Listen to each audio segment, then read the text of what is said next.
Hello everyone, welcome back to my channel. So we have been learning about unit 3 in psychology, that is cognitive processes, and in that cognitive processes only today we'll be learning about forgetting. So let's start with the definition of forgetting. Forgetting is the loss, permanent or temporary, of the ability to recall or recognize something learned earlier.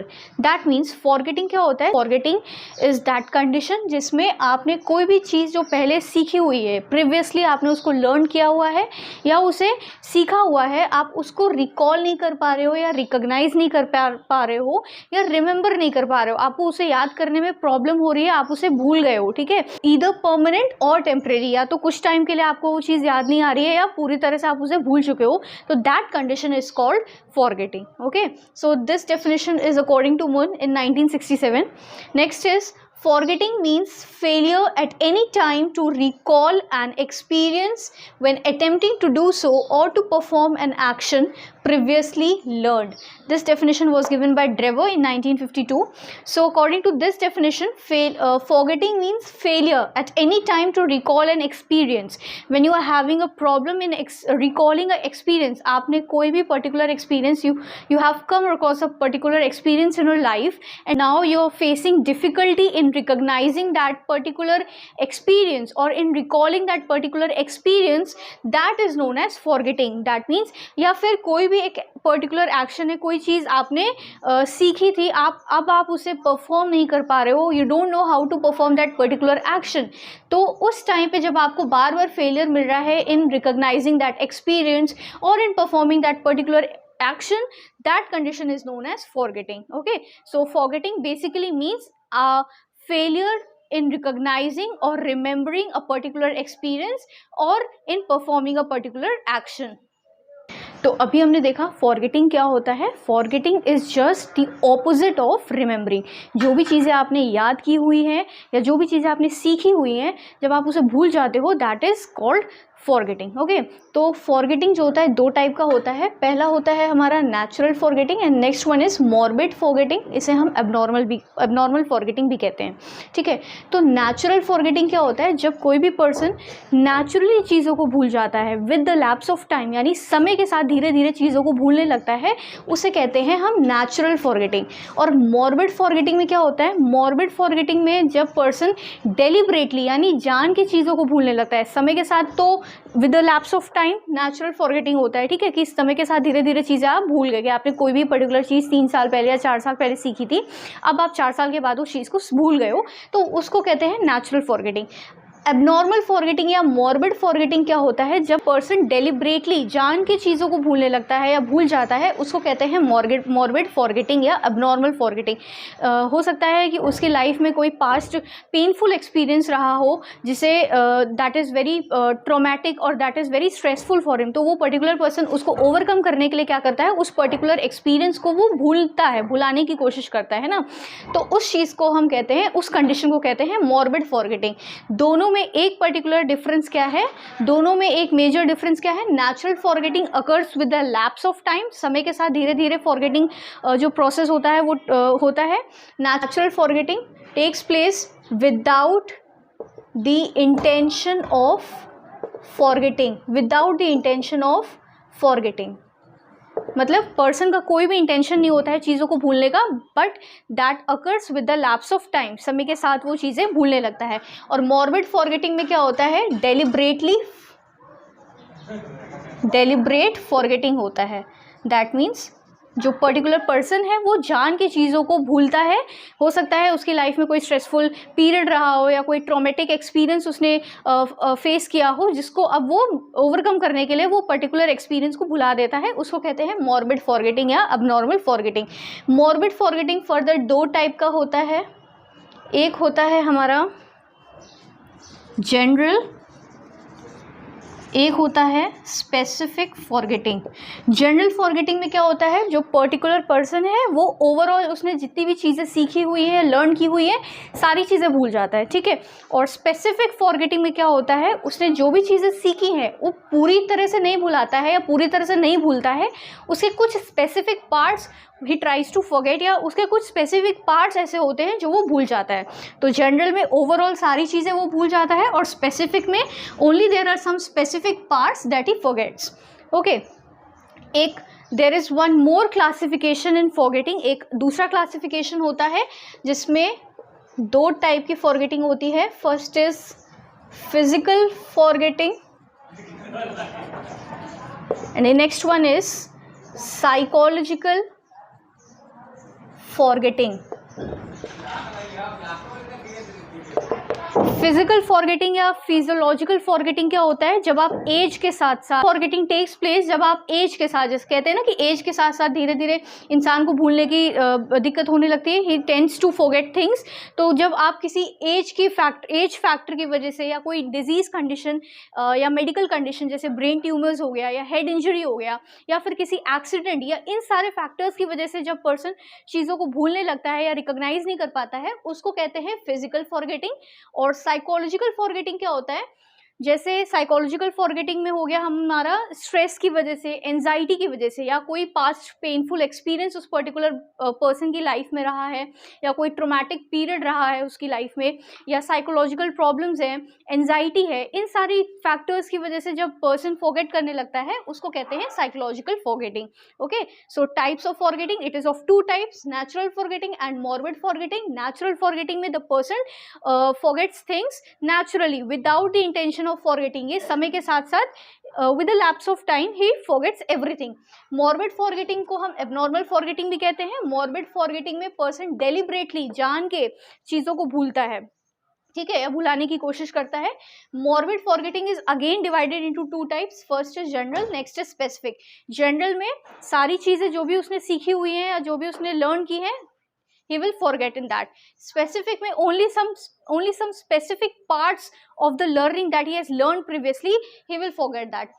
Another classification of forgetting is physical forgetting and psychological forgetting. Physical forgetting और physiological forgetting में कुछ factors होते हैं, जैसे as हो गया, disease हो गया, मेडिकल कंडीशंस हो गया, या फिर एक्सीडेंट, हेड इंजरी. ये सारे फैक्टर्स की वजह से जब फॉरगेटिंग प्रोसेस हमारी होती है उसको हम कहते हैं physical forgetting. Next is psychological forgetting. When psychological forgetting takes place due to any stress, any past painful experience, anxiety और any other psychological problem, that is known as psychological forgetting. Next is the causes of forgetting. तो first is the inadequate learning. Inadequate learning मतलब जब आप improper learning करते हो या you are not showing proper interest towards learning, आप का will power नहीं है कोई भी चीज़ को लर्न करने का, या आप फोर्सफुली लर्न कर रहे हो. जब आप फोर्सफुली कोई भी चीज़ लर्न करते हो तो थोड़े टाइम तक तो लर्न रहेगा, ठीक है, लेकिन थोड़े टाइम के बाद क्या होगा, आप उस चीज़ को भूल जाओगे. You will tend to forget that particular thing that you have learn forcefully. तो फोर्सफुल लर्निंग क्या करता है, फोर्सफुल लर्निंग हमारे मेमोरी पे एक टेम्परेरी इफेक्ट रखता है, ठीक है, मतलब आपको वो चीज़ एक टाइम तक रहेगी, याद रहेगी, बट आप एक टाइम के बाद वो चीज़ को भूल जाओगे. तो इनएडिक्वेट लर्निंग यानी प्रॉपर तरीके से अगर आपने चीज़ों को लर्न नहीं किया है, सीखा नहीं है, तो एक टाइम के बाद आप वो उसे भूल जाओगे. Next is lapse of time. Lapse of time, ये चीज़ आपने सुनी होगी कि time is the greatest healer, isn't it. क्यों? क्योंकि आई थिंक द टाइम जो है it's a very good factor, या it plays a very good role in forgetting, because with the lapse of time you tend to forget things. आपने कोई भी चीज़ सीखी है या कोई भी चीज़ लर्न की है तो धीरे धीरे टाइम के साथ वो आप फॉरगेट करते हो. That is a natural thing. I believe is plays a very good role in forgetting, because there are some person जिन्होंने अपनी लाइफ में कुछ past painful experience, they must have seen some past painful experience, or they must have gone through any stressful or traumatic situations in their life. So for them this time plays a very good role in forgetting. At the lapse of time people tend to forget things. Next is interference of association. Interference means हमारी old learning, जब भी आप हमारी old learning new learning के साथ जब interfere करती है, then the forgetting process takes place. और जब न्यू लर्निंग ओल्ड लर्निंग के साथ इंटरफेयर करती है, then also that forgetting takes place. So interference of association हो गया. Next is rise of emotions. Rise of emotion कैसे फॉरगेटिंग में फॉरगेटिंग क्रिएट करता है. इमोशंस, हमने लर्निंग में भी ये चीज़ पढ़ी थी कि इमोशंस जो होते हैं that plays a double age factor. यानी अगर इमोशन होगा. For example next day paper है और 1 नाइट बिफोर आप जब पढ़ रहे हो तो because of the stress you will be able to learn very quickly and very easily, है ना. Because of the stress you tend to learn things very quickly, and because of that same stress also you tend to forget things also very quickly, है ना. Stress की वजह से जब nervous हो जाते हैं, एंजाइटी की वजह से नर्वसनेस फील होती है, तो चीज़ों को आप रिकॉल नहीं कर पाते हो या चीज़ों को रिमेंबर नहीं कर पाते हो एग्जाम में, है ना. तो emotion plays a double age factor in learning also and in forgetting also. Next is poor health and defective mental state. If your health is not good or if there are any disease condition, any medical condition such as brain tumors or anything like head injury, so that will also lead to forgetting. And defective mental state, if there is any psychological problem, be it anxiety, depression or anything, if or less IQ also, that also leads to forgetting. So poor health and defective mental state is also a cause of forgetting.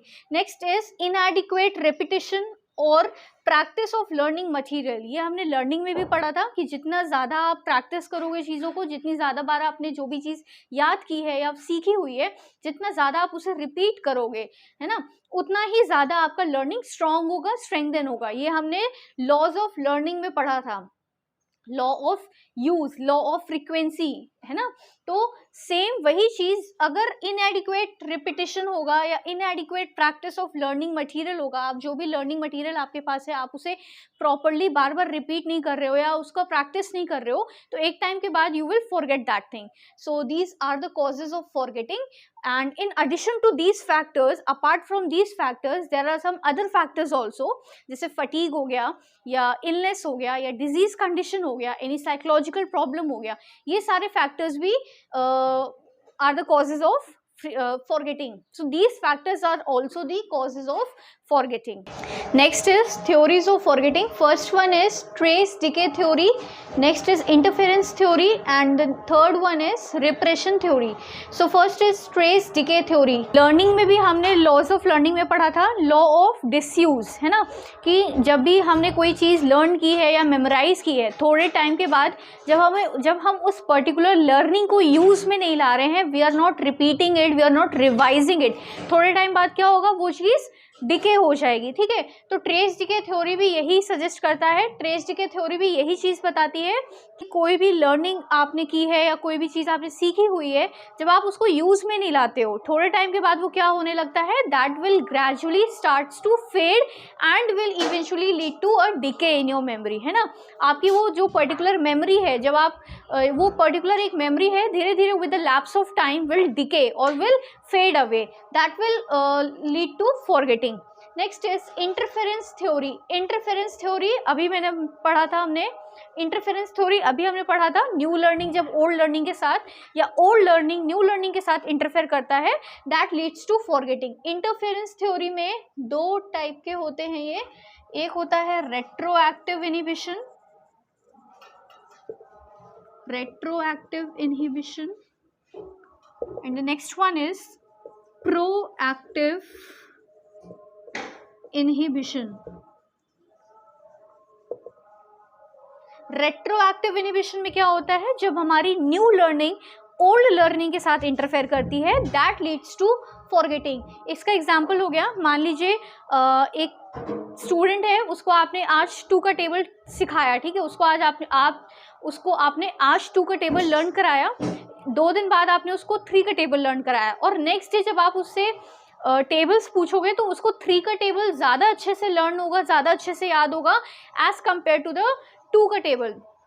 Y? Because new learning interferes with the old learning, that leads to forgetting. हो सकता है उसे वो 2 का table भी थोड़ा थोड़ा याद हो या पूरी तरह से ही वो भूल गया हो. ठीक है, तो यहाँ पे ये रेट्रोएक्टिव इनहिबिशन टेक्स प्लेस. एक और एग्जांपल है, for example when you do not remember when someone gives you their phone number at the beginning of a party because of the events or experiences that took later in the party, because that particular experiences or those activities blocked your memory. party के beginning में किसी ने अगर आपको phone number दिया था और फिर पार्टी में जितना भी एक्टिविटीज़ हुई या जितने भी इवेंट्स हुए, उन एक्टिविटीज़ या उन इवेंट्स या उन न्यू लर्निंग्स की वजह से आपने जो ओल्ड लर्निंग है, दैट मीन्स वो फ़ोन नंबर है, आप वो भूल गए. ठीक है। तो यहाँ पे भी न्यू लर्निंग ने ओल्ड लर्निंग के साथ इंटरफेयर किया, जिसकी वजह से you forget that phone number, that particular phone number. Next is proactive inhibition. Proactive inhibition में old learning interferes with the new learning. Old learning हमारी न्यू लर्निंग के साथ इंटरफेयर करेगी, कैसे? For example your first mobile number वो नहीं याद होगा आपको, but your recent mobile number वो आपको बहुत अच्छे से याद होगा। हो सकता है कुछ लोगों को अपना फर्स्ट मोबाइल नंबर याद हो, बट कुछ लोगों को नहीं याद हो, या हो सकता है आपका जो फर्स्ट मोबाइल नंबर है वो आपको कुछ हद तक याद हो, कुछ हद तक ना याद हो, या आप भूल गए हो, या that will cause some difficulty, है ना, for you to in learning या इन रिमेंबरिंग। आप उसे रिकॉल नहीं कर पा रहे होगे या रिमेंबर नहीं कर सकते हो अपने फर्स्ट मोबाइल नंबर को।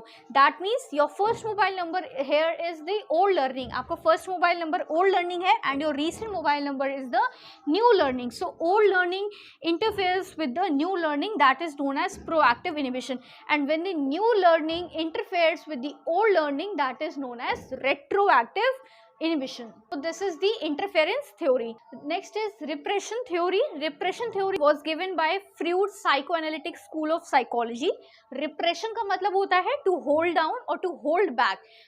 जैसे कोई भी पर्टिकुलर इंडिविजुअल है, सब हर इंडिविजुअल की लाइफ में कुछ अनप्लेजेंट एक्सपीरियंसेस और कुछ प्लेजेंट एक्सपीरियंसेस होते हैं, और जो अनप्लेजेंट एक्सपीरियंसेस या अनप्लेजेंट मेमोरीज होती हैं, जब वो उस पर्टिकुलर इंसान या उस पर्टिकुलर इंडिविजुअल की लाइफ के साथ बॉदर करती हैं, तो वो पर्टिकुलर इंडिविजुअल क्या करता है, he tries to avoid those unpleasant memories, isn't it? He tries to hold back those memories, and as the time passes, those memories fade away with the lapse of time, and he will forget that particular memory that he doesn't wish to remember.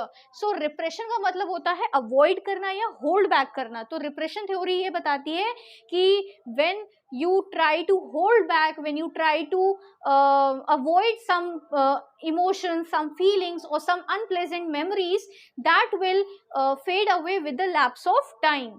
या कुछ past, या जैसे कुछ past painful experiences हैं, या कुछ traumatic period उसकी life में है, उसकी लाइफ में रहा है, तो द पर्सन टेंड्स टू, ये ह्यूमन टेंडेंसी है that the person tends to repress those feelings, those emotions और those memories, and that certainly leads to forgetting the things that we don't wish to remember. These are the three theories of forgetting. Trace decay theory, जिसमें जब आप चीज़ों को use में नहीं लाओगे, या जो भी चीज़ आपने सीखी है जब आप उसे प्रैक्टिस नहीं करोगे, रिहर्स नहीं करोगे, रिवाइज नहीं करोगे, that will gradually decay after a certain time period. Next is interference theory, जिसमें दो टाइप होते हैं, retroactive inhibition and proactive inhibition. Interference theory में न्यू लर्निंग ओल्ड लर्निंग के साथ, या ओल्ड लर्निंग न्यू लर्निंग के साथ जब इंटरफेयर करता है, that is known as interference. And interference theory is of two types, retroactive inhibition and proactive inhibition. In retroactive inhibition, new learning impairs the old learning, and in proactive inhibition, the old learning alters the new learning, that whatever you have learned, आपने जो भी new learning किया होगा, आप उसे retain नहीं कर पाओगे या रिकॉल नहीं कर पाओगे because of the old learning. Next is repression theory. Repression theory में the person tends to repress the emotions और अनप्लेजेंट फीलिंग्स और experiences that he doesn't wish to remember, that gradually leads to forgetting.